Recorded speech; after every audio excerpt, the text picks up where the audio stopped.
mother. It's been 5 days since that I've arrived at E3. My feet are weary, but my heart is full, and all the hot stuff that we've been seeing on the floor. We are here at E3. It's been, I don't know how many days it's been, but it's been some days, and we've been running around seeing all the hardware, all the software there is to see. So I'm gonna kick it off with Andronico. What's exciting you today? So I got to see a bunch of Nintendo games at their booth today, and surprisingly, my favorite game there was Luigi's Mansion 3. Didn't really have high hopes for it going in, but it was so much fun. Luigi is my new favorite character. I will protect him till the day I die. But seriously, it's the element of Luigi. Basically, Luigi has this ghost form of himself that they can split up and do different things. There's a lot of intricate puzzle solving. The actual combat and catching the ghosts is really fun, and they added a lot of neat new tricks and moves. So love that. Pokemon Sword and Shield was a lot of fun. Very familiar. It's still Pokemon, but now with the new Dynamax mode, you can make your Pokemon huge, and it results in these epic battles that are like really cute kaiju fights. It's the best way I could describe it. Looking forward to that. I played Link's Awakening, the new remake for Switch. That was absolutely gorgeous. I can't get over the art style, and it's more 2D Zelda, and that's always a good thing. And finally, I played Marvel Ultimate Alliance 3, which again was more of a great thing. It was 4-player co-op superhero action, really vibrant art style, looks very comic booky, really cool roster of fan favorites, MCU favorites. They got the X-Men back finally. So yeah, that was Nintendo. I had a blast there. Two games I definitely want to talk about are the Avengers and the Final Fantasy VII Remake. Let's cover Avengers first, because unfortunately there is no hands-on of the show. Just saw a theater presentation, so we saw gameplay in real time. It's an action-adventure game. You play as 5 different Avengers. You got Captain America, Black Widow, Incredible Hulk, Iron Man, and Thor. Sorry, Mike, Hawkeye is not playable just yet. I know. Maybe in a DLC pack. He'll be there eventually. I know that some folks have been saying it looks rough around the edges, that it doesn't look all that impressive. I actually thought it looked just fine. It was a boss fight we saw, Black Widow versus Taskmaster, which looked pretty cool. Now, the bigger deal is, of course, the Ff7 Remake. I am of two minds about this. On the one hand, stop reselling me my childhood. On the other hand, it looks really cool. Keep doing that. Well, if they're going to keep reselling me my childhood, at least a lot of effort's gone into it. It looks really cool. The music, of course, is even better than before now that it's been upscaled to full orchestral. And the gameplay is in real time.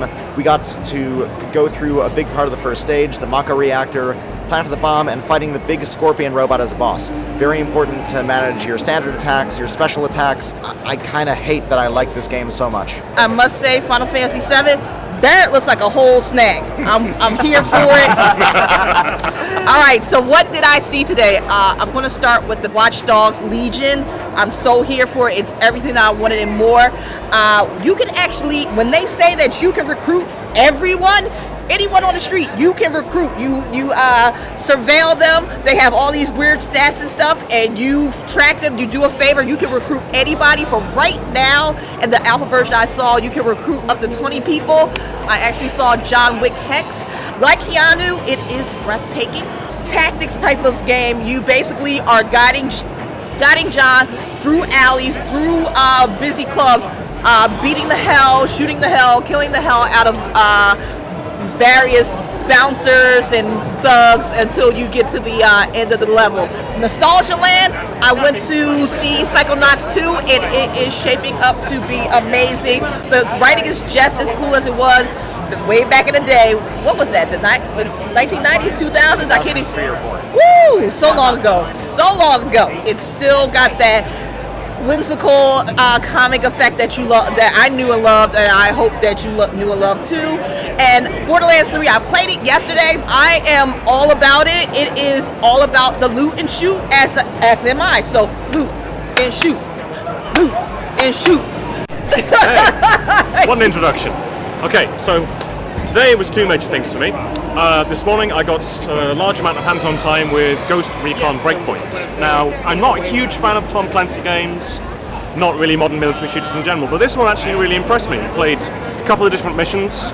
Some you're infiltrating this enormous bases with like a squad of 4 people, and it's actually a surprisingly varied amount of baddies, as it were.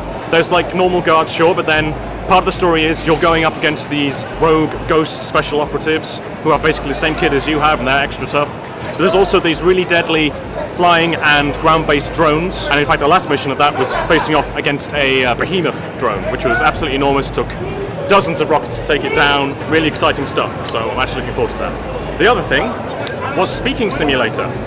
The premise of that is you're a robot who's trying to take over the world, except you need to help it pass as human through everyday conversations by controlling the movement of its lips and its tongue, as well as making it sort of smile and frown at the correct kind of moments, and it's incredibly difficult. You're sort of controlling your tongue movement on WASD, and it's just, you end up with these weird physics effects. You end up like knocking your own teeth out, your eyes sort of bug out if you make too many mistakes. It's absolutely ridiculous, and I'm sure you'll be seeing your favorite Twitch streamer playing this through when it gets released. It's just utterly absurd to watch. Great fun. All right, so that is day of E3. Stay tuned tomorrow for the awards for Laptop, Tom's Guy, and I guess Tom's Hardware. Yeah, We'll you know, look them out too. They're our sister site. But yeah, just stay tuned. We're here at E3 2019 and loving every single minute.